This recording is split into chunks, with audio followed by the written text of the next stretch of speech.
ಗವನ ಉರುವವ ಹೆತ್ತೈನ ಮಕ್ಕವ ಇಬ್ಬ ದೇವ ಪಿರಿವಿಗಳೇ. ಗೋಕುಲವಾಸಿಗಳೆಲ್ಲ ಒಂದೊಂದು ಜನವು ಪುನ್ನ ಕೃಷ್ಣರ ನೋಡಿದ್ರೆ ಹೆಂಗಿದರು.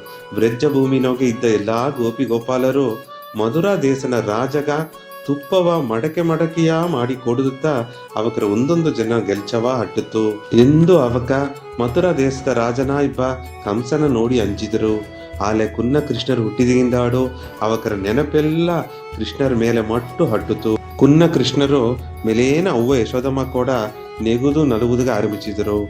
ಆಗತ ಆದಿಪರಾಶಕ್ತಿ ಯೋಗಮಾಯಮ್ಮ ಕಂಸಗೆ ಹೇಗಿದ ಸತ್ಯವಾಕು ಪ್ರಕಾರ ತನ್ನವ ಕೊಬ್ಬ ದೇವಗಿಯಮ್ಮನ ಎಟ್ಟಾவது ಕೂಸು ಗೋಕುಲನಗ ದೊಡ್ಡಿನಿದ್ದನೆಂದು ಅರುದು ಕಂಸ ಕೂಸ ಕೊಬ್ಬುದಗ ಬೂದಗಿಂಬ ಅರಕಿಯ ಕೇಗಿಸಿದ.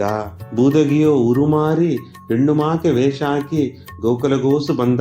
ಯಶೋದಮ್ಮನವೂ ಕುನ್ನ ಕೃಷ್ಣರವೂ ಕಂಡು ಯಶೋದಮ್ಮನ ಕೋಡ ಕೂಸ ಚಿಟಿಜಾಮ ತತ್ತಿನೇಂದು ಹೇಗಿ ತನ್ನ ಮಾರು ನಡುವ ನಂಜ ಹಾಲ ಕುನ್ನ ಕೃಷ್ಣರಿಗ ಕೊಟ್ಟ.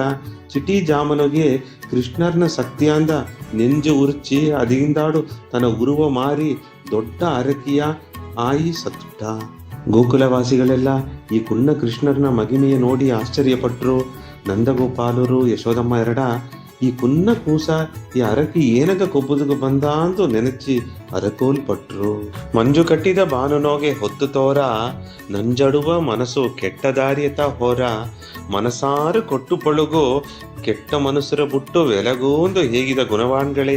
ನಾಯಿಗೆ ತುಂಬಿದ ಗವದ ಸ್ವಾಮಿ ಕಂಸನ ವರ್ಷವ ಪತ್ತಿಯು ಶ್ರೀಕೃಷ್ಣರ್ನ ಶಕ್ತಿಯ ಪತ್ತಿಯು ನಾ ಹೇಗಿನೇ ತುಂಬ ಸಂತೋಷ. ಪೂರ್ಣ ಆಶೀರ್ವಾದ.